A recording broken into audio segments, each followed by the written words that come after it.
everyone, it's Tedley here, and this is I Like to Watch RuPaul's Drag Race Season 12. I'm a Drag Race superfan, I'm a reality TV superfan. You know I was so obsessed with this show I had to get on Logo TV back in the day. Tedley from Minneapolis, Minnesota has tried a couple times tonight to check in with us. I've met the greatest of the greatest and the best of the best, and I'm ready to break down every episode. This is I Like to Watch. Hey everybody, it's Tedley here, and we just witnessed the RuPaul's Drag Race Reunion Season 12 At Home Alone Edition. So, okay, I mean, of course, we have been wondering for months, how are they going to handle this? What's going to happen? The quarantine and the craziness is currently going on. And so how are they going to handle this situation where obviously we need to see a reunion and a finale that they haven't even taped yet? And so how is this going to come together? Sherry Pie trying to join the reunited Alone Together. Well, technically only 12. Oh my fucking god.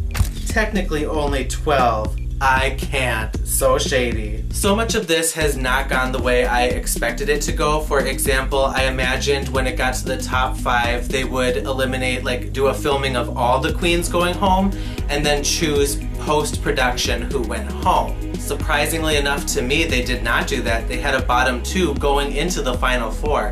I completely did not see that happening. I thought they were going to use that as the opportunity to send Sherry Pie home, but surprisingly that's just not the case. And then of course, when it came to the actual reunion and the finale, I'm like, well, maybe they'll postpone it. Maybe they'll start showing, you know, All Stars 5 and then do the official Season 12 reunion after the All Stars 5 finale because they have that pre-taped. But no, that's not the way they handled that. That's not the way they did this. They just did the at-home, from Zoom kind of reunion. And I have to say, it did go better than expected. But of course, let's just address the elephant in the room. Why is RuPaul wearing that? RuPaul can't do his own makeup confirmed. Ouch. Captain America, the First Avenger. Quarantine mood. I'm scared. Ru was not about to do her own makeup. Not today. Ru said, I'm ready for this reunion. RuPaul on here looking like she's the Masked Singer. RuPaul serving lucha libre realness. Why is RuPaul up in here looking like a villain from some low-budget kid show? Which would you have preferred? My plans, 2020. RuPaul is giving me Catboy from PJ Masks realness. Well, so let me just say, to me personally, I think that was the highlight of this episode. Why the fuck was she wearing that shit? Why did she have that mask on? Now, of course, you know, even when RuPaul is on the set, not in drag, of course they put makeup on you to make you look better. The only person that's not smart enough to do that's me before I do this shit. It's a real professional thing where, of course, you need to have your team there, even if you're not doing drag.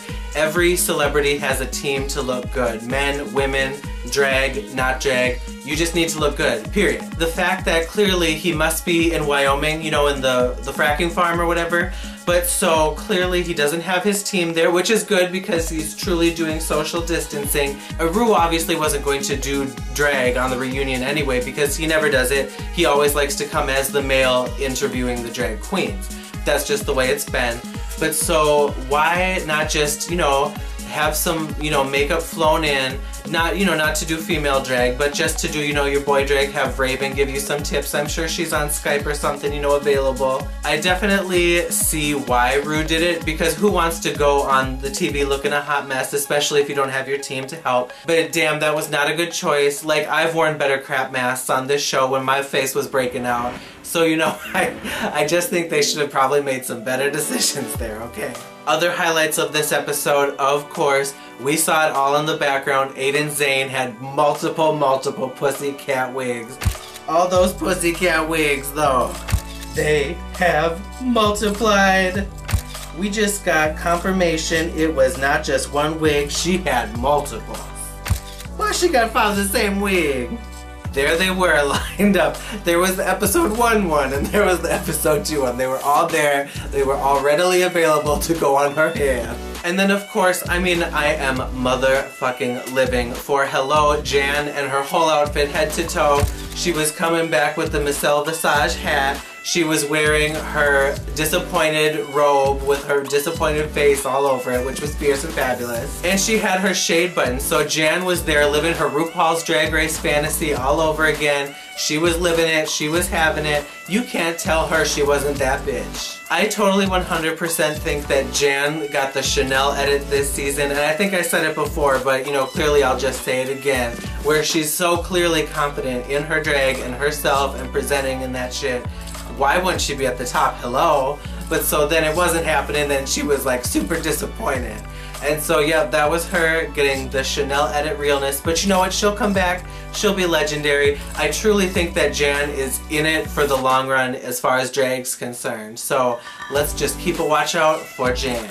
And so of course the last outfit I want to talk about, like there wasn't that many like amazing outfits this time. I mean, people was in their houses and shit. Nikki Doll of course was looking glamorous as fuck. She looked like she was on the wrong show. But holy, Crystal Method looked so good tonight in her drag, and this was the perfect opportunity for her to do that drag. Like if this was live and in person on stage, there's no way she could have gotten away with that campy, ridiculous final outfit, but this was the perfect chance and the perfect opportunity to show that outfit and that look and elevate her definition of drag in this final moment, in the final lap, the final seconds of us to take in her fantasy, and she gave us full fantasy, and that's exactly what she needed to do. You know, it's been such a tie and such a close race between Jada, you know, between Gigi and between Crystal, so you know, we really needed someone to really come to the forefront in this episode and give us everything that we need,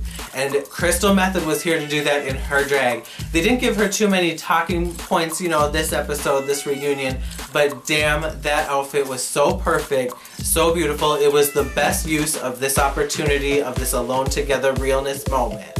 And so yes, other than that, of course we got our reading challenge finally, and this episode was pretty much a wrap. But so you know what, this was a good reunion for what they had to work with. But so this episode was definitely a trip. You know, I definitely don't want to see RuPaul in that mask again. I'd like to take it off, please. Let's, you know, hopefully, you know, by next year things will be all getting back to normal and shit, and hopefully we don't have this crazy stuff to deal with going on. But so we closed up this reunion, and you know what, it was great to see this group of bitches back. It was great to see the queens that left early come back to get another moment. You know, I'm always obsessed with that, and finally to get the true tea on these situations. But thank you guys so much for watching. I'll see you guys next week, and I will also see you for All Stars 5.